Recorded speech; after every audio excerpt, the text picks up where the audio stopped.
అందరికీ నమస్కారం. ఇవాళ మనతో పాటు ప్రముఖ ఆధ్యాత్మికవేత్త ఆస్ట్రాలజర్ బ్రహ్మశ్రీ సుభాష్ శర్మ గారు మనతో ఉన్నారు. గురువుగారితో మాట్లాడదాం. గురుగారు నమస్కారం. శ్రీమాత్రే నమః.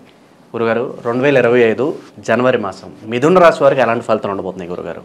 తప్పకుండా తెలియజేస్తాను. ముందుగా ప్రేక్షకులందరికీ శ్రీమాత్రే నమః, శ్రీ గురుభ్యో నమః. మిథున రాశి వారికి గనక చూసుకున్నట్టయితే వ్యయస్థానంలో గురు సంచారం చేస్తున్నాడు.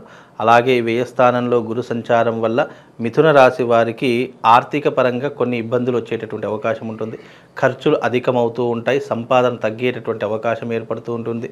కుటుంబంలో కూడా చిన్న చిన్న కలతలు ఏర్పడేటటువంటి అవకాశం ఎక్కువగా ఉంటూ ఉంటుంది.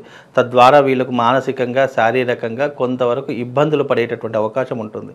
అలాగే ఈ మిథున రాశి వారికి జీవితంలో పురోగతి అనేటటువంటి చాలా తక్కువగా ఉండేటటువంటి అవకాశం ఉంటుంది. అంటే ప్రస్తుత కాలమానం ప్రకారం తదుపరి వీళ్ళకు ఉగాది తర్వాత అంటే ఆఫ్టర్ వీళ్ళకు 29వ తారీఖు తర్వాత వీళ్ళ జీవితంలో మార్పులు వచ్చేటటువంటి అవకాశం ఉంటుంది. అలాగే వీళ్ళకి ఏదైనా మంచి జరుగుతుంది అని అంటే కనుక మిథున రాశి ఆఫ్టర్ ఈ సంక్రాంతి తర్వాత ఈ 15వ తారీఖు తర్వాత వీళ్ళ జీవితంలో ఏదో ఒక చిన్న శుభకార్యం జరిగేటటువంటి అవకాశం ఏర్పడుతూ ఉంటుంది. కుటుంబంలో ఏదైనా మంచి శుభవార్తను వినేటటువంటి యోగం ఏర్పడేటటువంటి అవకాశము మిథున రాశి వారి యొక్క జాతకంలో ఏర్పడుతూ ఉంటుంది. అలాగే వీళ్ళు ఖర్చులు అధికమవుతూ ఉంటాయి. తద్వారా వీళ్ళు డబ్బుల కోసం నానా ప్రయత్నాలు చేస్తూ ఉంటారు. జీవితంలో భారం పెరిగిపోయేటటువంటి లక్షణాలు ఏర్పడతాయి. తద్వారా వీళ్ళు కాస్త డబ్బు విషయంలో జాగ్రత్తగా ఉండే ప్రయత్నం చేసుకోవాలి. ఆస్తులు అమ్ముకోవడం కానీ లేదు అనంటే బంగారం అమ్మేటటువంటి అవకాశం కానీ వీళ్ళ జీవితంలో ఏర్పడుతుంది. తద్వారా వీళ్ళు కొద్దిగా డబ్బు కొరత ఏర్పడేటటువంటి లక్షణాలే ఉన్నాయి తప్ప మిగతావన్నీ కూడా చాలా బ్రహ్మాండంగా ఉన్నాయి. ఇక విషయానికి వస్తే ఆరోగ్య విషయంలో కూడా చాలా బాగానే ఉంటుంది. అంత చెప్పుకోదగ్గటువంటి అంశాలు అయితే ఏమీ కనిపించడం లేదు. వృత్తిరీత్యా వ్యాపార రీత్యా కూడా ఒక స్థాయిలో నడిచేటటువంటి అవకాశం, అంత హై అని చెప్పుకోలేము, అంత లో అని చెప్పుకోలేకుండా యథావిధిగా నడిచేటటువంటి అవకాశం ఉండేటటువంటి అవకాశం వీళ్ళ జీవితంలో మిథున రాశి వారికి ఏర్పడుతుందండి. గురుగారు, కొంతమంది కోర్టు కేసుల్లో చిక్కుంటారు, పోలీస్ స్టేషన్ చుట్టూ తిరుగుతూ ఉంటారు. మరి అటువంటి వారికి ఉపశమనం లభించడానికి మరి ఎంత టైం పట్టవచ్చు? మిథున రాశి వారు ఏదైనా కోర్టు సమస్యలు ఉన్నా కానీ, పోలీస్ స్టేషన్ వ్యవహారాదులున్నా, ఆస్తి గొడవలున్నా, ఏ ఉన్నా కూడా అవి కొంతవరకు ప్రొలాంగ్ అయ్యేటటువంటి జీవితం ఏర్పడుతూ ఉంటుంది. ఎందుకంటే వీళ్ళ జీవితంలో మిథున రాశి వారికి ఇంకొక 3 నెలల వరకు కొద్దిగా గడ్డు కాలం అని చెప్పుకోవచ్చు. ఈ కాలం గనక గడిచిపోతే వాళ్ళ జీవితంలో అంతా హ్యాపీగా ఉంటుంది. ఇక మళ్ళీ తర్వాత వెనక్కి చూసుకోవాల్సిన అవసరం కూడా వాళ్ళకు ఉండదు. కనుక కొద్దిగా 3 నెలల వరకు కాస్త జాగ్రత్తగా ఉండే ప్రయత్నం ఏర్పరచుకోవాలి. కోర్టు కేసులు అంటారా, కొద్దిగా నెమ్మదిగా జరిగేటటువంటి అవకాశం ఉంటుంది. లేదా సెటిల్మెంట్ చేసుకోవడం చాలా ఉత్తమమైనటువంటి పని. ఎందుకంటే మిథున రాశి వారికి ఈ కోర్టు వ్యవహారాలు కానీ పోలీసు ఇవి నిరంతరం నడుస్తూనే ఉంటాయి. అలా ఎవరికైనా ఉన్నట్టయితే దానికి ఆ సమస్యకు పరిష్కారం సెటిల్మెంట్ చేసుకోవడం చాలా ఉత్తమమైనటువంటి పని. లేదు ఇలాగే కొట్లాడతాను, ఇలాగే వెళతాను అని అంటే అది ఇంకా ప్రొలాంగ్ అవుతూనే ఉంటుంది. కనుక కాస్త బుర్ర పెట్టి ఆలోచన చేసుకొని దీన్ని ఎంతవరకు అయితే అంతవరకు కట్ చేసుకునేటటువంటి ప్రయత్నమే చేసుకుంటే వాళ్ళ జీవితంలో చాలా సంతోషంగా ఉండగలుగుతారండి. ప్రేమ వివాహాలు ఎవరైతే చేసుకోవాలనుకుంటున్నారో ఏదన్నా ఒక అడుగు ముందుకేసే అవకాశం కనిపిస్తుంది అంటారు వీళ్ళు? ఇప్పుడు ఉన్నటువంటి ప్రస్తుత కాలమానం ప్రకారము మిథున రాశి వారికి ప్రేమ వివాహాలు జరిగేటటువంటి అవకాశం ఏర్పడుతుంది. పెద్దల్ని ఎదిరించి చేసుకునేటటువంటి అవకాశాలు ఏర్పడతాయి. తద్వారా వీళ్ళు మానసికంగా శారీరకంగా పెద్దవాళ్ళు అంటే తల్లిదండ్రులు, వాళ్ళ కన్న తల్లిదండ్రులు ఎవరైతే ఉన్నారో మానసికంగా శారీరకంగా ఇబ్బందులు పడుతూ ఉంటారు. వీళ్ళు మాత్రం పెళ్లి చేసుకుంటారు కానీ ఆ పెళ్లిలు నిలబడతాయి అనేటటువంటి గ్యారంటీ లేదు. మిథున రాశి వారు ఎవరైతే ఉన్నారో మిథున రాశి వారికి ప్రేమ వివాహాలు విఫలమవుతాయి, సఫలీకృతమైతే కావు. 100లో 1 ఎవరికో ఒకరు సఫలీకృతం అవుతారు తప్ప మ్యాక్సిమం మిథున రాశి వారు ఎవరైనా తీసుకోండి, ఎవరైనా ప్రేమ వివాహం చేసుకున్నారు అని అంటే అది తొందరగా విడాకులు అయ్యేటటువంటి అవకాశం లేదా వైధవ్యాన్ని పొందేటటువంటి అవకాశాలు ఎక్కువగా ఉంటూ ఉంటాయండి. గురుగారు, ఏదన్నా వ్యాపారాల్లో చిన్నగా ఏదన్నా పెట్టుబడి పెట్టాలనుకుంటే ఏ రంగాలు బాగుంటాయి అంటారు? మిథున రాశి వారు ఏదైనా వ్యాపారం పెట్టాలి అనుకుంటే కనుక పాల ఉత్పత్తి కేంద్రాలు పెట్టవచ్చు. కిరాణా షాపులు అంటే ఈ కిరాణాకు సంబంధించినటువంటి స్టోర్స్ పెట్టవచ్చు. లేదు అని అనుకుంటే కనుక ఏదైనా బిజినెస్ చేయాలి అని అనుకుంటే మార్కెటింగ్ ఫీల్డ్ వీళ్ళకి బాగా కలిసి వచ్చేటటువంటి అవకాశంగా ఏర్పడుతుంది. లేదా బ్యాంకింగ్ సెక్టార్ కూడా వీళ్ళ జీవితంలో కలిసి వచ్చేటటువంటి అవకాశము తప్పకుండా కనిపిస్తుందండి. అనుకోని ప్రయాణాలు కావచ్చు, విదేశీయానం కావచ్చు, ఏమైనా సూచిస్తున్నాయి గురుగారు ఈ మాసంలో? ముఖ్యంగా మిథున రాశి వారికి విదేశీ ప్రయాణం అనేటటువంటిది అంత లాభదాయకమైనటువంటి అవకాశం అయితే కనిపించడం లేదు.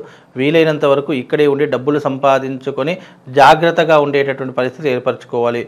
ప్రభుత్వ రంగంలో ఉన్నటువంటి వాళ్ళకు కూడా ఉద్యోగ రంగంలో మార్పులు చేర్పులు జరిగేటటువంటి అవకాశం ఏర్పడుతుంది.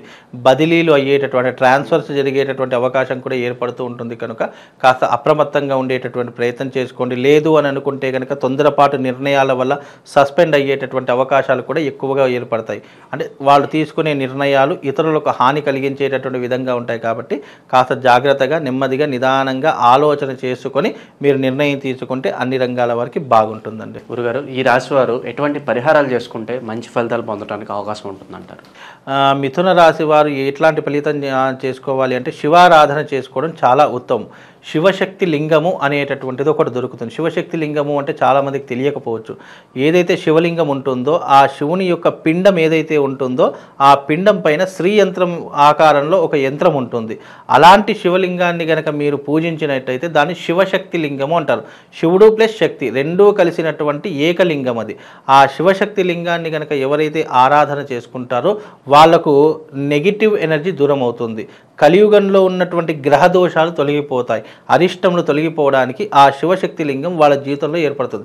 కనుక ఎవరైనా మిథున రాశి వారి యొక్క గ్రహస్థితి బాగాలేదు అని అనుకుంటే మీరు సెల్ఫ్గా మీరు శివశక్తి లింగాన్ని పూజ చేసుకునే ప్రయత్నం చేయండి. పూజ చేసుకోవడం అంటే ఎవ్రీడే దాని ముందర మీరు స్నానం చేసిన వెంటనే ఆ శివలింగాన్ని ఒక పళ్ళెంలో పెట్టుకొని దాని ముందర కూర్చుండి పాలతో కానీ పాలు కుదరలేదు అనేటటువంటి వాళ్ళు కనీసం నీటితోనైనా సరే దానికి రోజు ఓం నమః శివాయ అనుకుంటూ మీరు దానికి జలధార గనక పోస్తూ ఉన్నట్టయితే అది మళ్ళీ మనం తీర్థంగా స్వీకరించినట్టయితే మీకున్నటువంటి ఏవైతే గ్రహ దోషాలు ఉన్నాయో ఇబ్బందులు ఉన్నాయో ఆర్థిక పరంగా ఉన్నాయో అవన్నీ కూడా తొలగిపోయేటటువంటి అవకాశం ఆ శివశక్తి లింగం ద్వారా మీ జీవితంలో ఏర్పడేటటువంటి అవకాశం ఉంటుందండి.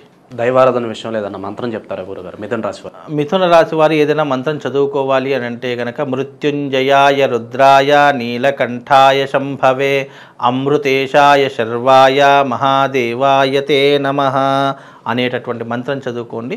తద్వారా వీళ్ళకు శుభము లాభం కలుగుతుందండి. అయితే ముఖ్యంగా ఈ రాసుల వాళ్ళు రాబోయేటటువంటిది సంక్రాంతి 2025 కాబట్టి ఈ సంక్రాంతిలో కీడు దినాలు కూడా చాలామందికి ఏర్పడుతూ ఉంటాయి. ద్వాదశ రాసుల రీత్యా బాగున్నా బాగా లేకపోయినా కొన్ని రాసుల వారు తప్పకుండా దైవారాధన చేసుకోవడం చాలా ముఖ్యము. మీ రాశి వాళ్ళు ముఖ్యంగా ఏదైనా చేసుకోవాలంటే శివుడికి సంబంధించినటువంటి ఆర్ద్రాభిషేకం అనేటటువంటిది ఒకటి ఉంటుంది. లేదు అని అనుకుంటే గనక ఈ రాశి వాళ్ళు ముఖ్యంగా తప్పకుండా శివశక్తి లింగం అనేటటువంటిది ఒకటి ఉంటుంది.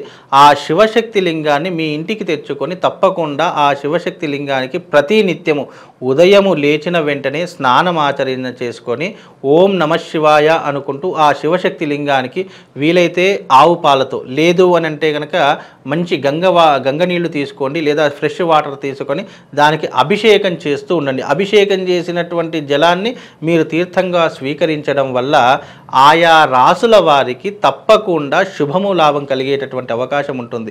ఎందుకు అని అంటే కనుక శివారాధన ఎక్కడనైతే నిరంతరము కొనసాగుతుంటుందో వాళ్లకు గ్రహ సంచారం అనేటటువంటిది పాజిటివ్లోకి మారేటటువంటి అవకాశం ఉంటుంది. జాతకం ఎంత నీచంగా ఉన్నా కానీ శివుడి యొక్క ఆరాధన వల్ల మనకు అద్భుతమైనటువంటి ఫలితాలు అనేటటువంటివి వస్తూ ఉంటాయి. అది కూడా శివశక్తి లింగం తీసుకోండి. శివశక్తి లింగం అంటే అర్థం ఏంటి అంటే కనుక శివలింగ ఆకారంలో ఉన్నటువంటి స్ఫటికలింగం ఒకటి దొరుకుతుంది. దానిపైన శ్రీయంత్రం ఉంటుంది. ఆ శివలింగం యొక్క పిండం పైన ఈ యొక్క శ్రీయంత్రం అనేటటువంటిది చెక్కింది ఉంటుంది. ఆ శివశక్తి లింగానికి గనక ఎవరైతే ఏ నక్షత్రం వాళ్ళు ఏ రాశి వాళ్ళైతే దానికి నిరంతరం అభిషేకాది క్రతువులు చేస్తారో, ముఖ్యంగా ఎవరు చేస్తారు, ఏలినాటి శని ప్రభావం ఉన్నటువంటి వారు, జాతకం నీచంగా ఉన్నటువంటి వారు, రాశి ప్రభావాలు గ్రహ సంచారం బాగా లేనటువంటి వారు ఎవరైతే ఉన్నారో అలాంటి ప్రతి ఒక్కరూ కూడా ఈ యొక్క శివార్చన చేసుకోండి. తద్వారా మీకు శుభము లాభం కలుగుతుంది. ఈ యొక్క రాశి వాళ్ళు తప్పకుండా ఈ యొక్క శివారాధన చేసుకోండి. తద్వారా వాళ్ళకు శుభము లాభంతో పాటు ఆ శివుడి యొక్క సంపూర్ణమైనటువంటి అనుగ్రహం కలుగుతుంది. శ్రీమాత్రే నమః. శ్రీ గురుభ్యో నమః.